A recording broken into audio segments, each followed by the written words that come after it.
सूर्य उपासना के महापर्व यानी छठ का आज दूसरा दिन है और आज खरना पूजन का विधि विधान है। और ऐसे में आगरा एक मिनी पटना का स्वरूप नजर आ रहा है।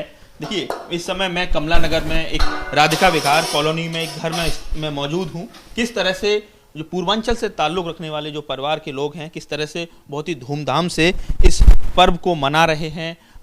नहाए खाए के बाद खरना पूजन और कल शाम को घाटों पर पहुंचकर ये लोग ढलते हुए सूरज को अर्घ देंगे। भगवान सूर्य जो पूरी दुनिया को हमेशा ऊर्जा देते हैं, कहीं ना कहीं उनसे ही पूरी प्रकृति चल रही है, पूरा कहा जाए दुनिया चल रही है। तमाम जो महिलाएं हैं पूरे श्रृंगार करके इस समय यहाँ लगातार छठी मैया को प्रसन्न करने के लिए वो यहाँ मौजूद हैं। और आप देख सकते हैं कि आपको नज़र आ रहा है तस्वीरों में प्रसाद भी बनकर तैयार हो गया है। और पूरे दिन वो निर्जला व्रत रहते हैं, शाम को प्रसाद ग्रहण करते हैं। फिर 36 घंटे का एक बड़ा व्रत होता है, वो भी निर्जला होता है। कहा जाए बहुत बड़ी तपस्या होती है। किस तरह से क्या क्या रस्में चल रही हैं, किस तरह से आप छठी माई को प्रसन्न कर रहे हैं, क्या कहना चाहेंगे? ऐसा है, हम लोग कल तो खरना था, आज वो छोटी वाली छठ है जैसे।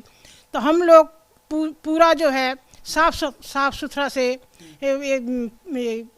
खीर पूड़ी बना करके पूजा करते हैं। आज शाम को सुबह से तो ऐसे ही रहेंगे और शाम को एक खरी खीर और पूड़ी खाएंगे। क्या कहना चाहेंगे? आपसे जानना चाहेंगे कि दिवाली से ज़्यादा आज पूर्वांचल के लोगों में छठ को लेकर क्रेज रहता है ना? क्या कहना चाहेंगे? अच्छे कहते हैं, लोग मानते हैं बहुत पूर्वांचल में। छठी माई को अगर प्रसन्न कर लिया तो सारी मनोकामना पूरी होती है। सारे घर परिवार खुश रहता है, सारे घर परिवार खुश रहता है, सब कोई मानता है इसको। सारे आदमी, बहुत लोग तो मानता करते हैं बच्चे के लिए, पति के लिए कि हमारा ये चीज़ हो जाए, घर हो जाए, इसके लिए बहुत लोग मानता करते हैं। प्रसाद में आपने बनाया है? प्रसाद में खीर बनाए हैं और रोटी बनती है, घी चुपड़ी रोटी बनती है।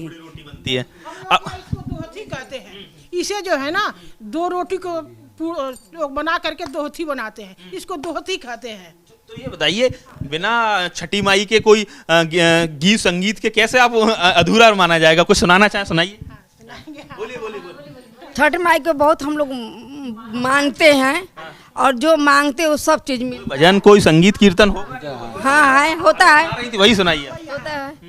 काचाही बस के बहंगिया बहंगी लचकती जस बहंगी लचकती जस बान में हमारिया डुमारी बहंगी घाटे पहुँचा, बहंगी घाटे पहुँचा।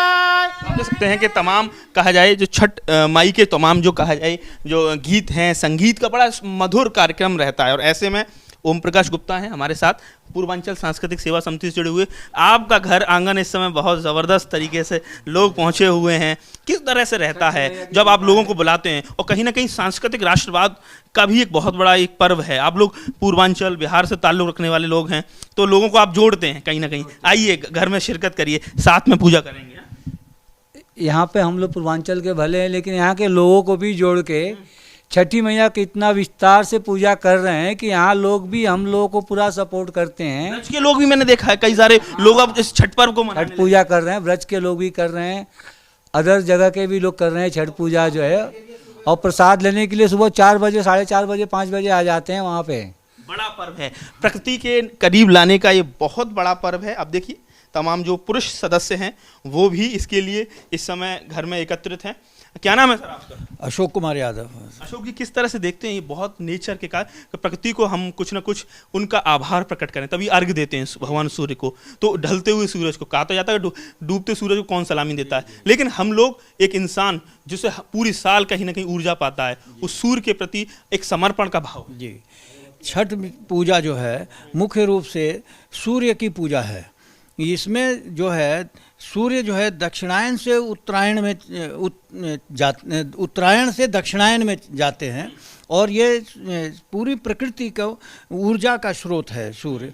इसलिए हम उसको पूरा महिलाएं व्रत रह करके शाम को डूबते हुए सूर्य को अर्घ देती हैं, इस उम्मीद से कि अगले दिन सूर्य उदय होंगे और हमारी सब पूरी मनोकामनाएं पूरी सुख समृद्धि संतान की। कहते हैं कि अगर भगवान सूर्य ना हो तो दुनिया तो हिमखंड बन जाए।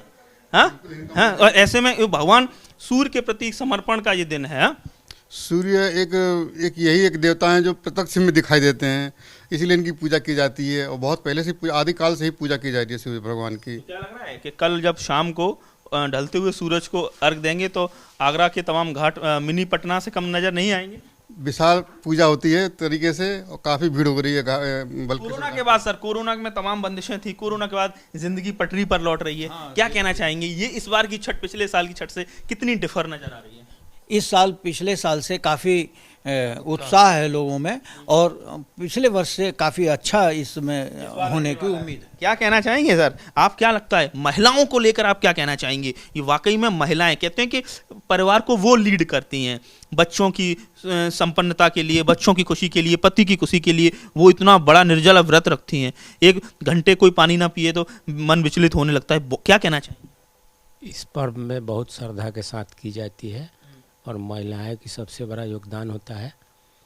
छठी मैया की कृपा सब पर बनी रहे। तो आप समझ सकते हैं किस तरह से बहुत ही इस समय कहा जाए आध्यात्मिक धार्मिक माहौल इस समय बना हुआ है। उमाशंकर जी हैं, ये ओम प्रकाश गुप्ता हैं, ये आगरा में पूर्वांचल सांस्कृतिक सेवा समिति के कोषाध्यक्ष हैं। ओम प्रकाश जी, तो ऐसे में कल का क्या नज़ारा रहने वाला है? कल बहुत बढ़िया प्रोग्राम होगा, मतलब पूजा होगा, छठ पूजा घाट पे जो है, और वहाँ काफ़ी संख्या में लोग बल्केश्वर घाट पे आते हैं, हाथी घाट है, कैलाश घाट है, दशहरा घाट है, सब जगह लोग आते हैं। लेकिन बल्केश्वर घाट पे जो है अलग ही रौनक होता है वहाँ। तो आगरा में कई सारे घाट हैं, यमुना नदी कालिंदी यहाँ से बहती है, लेकिन सभी प्रमुख घाटों में से बल्केश्वर घाट पर जबरदस्त नज़ारा रहने वाला है। तो कुल मिला के कहा जाए कि आगरा में भी 1.5 से 2 लाख लोग जो पूर्वांचल बिहार से ताल्लुक़ रखते हैं, तो एक बड़ी संख्या है और वो लोग कल बड़ी धूमधाम से कहा जाए अस्ताचलगामी सूर्य को अर्घ देंगे और परसों महिलाएं जो भोर में उगते हुए सूरज को अर्घ देंगी और व्रत का पारण करेंगी। आगरा से नितिन उपाध्याय, वीपी।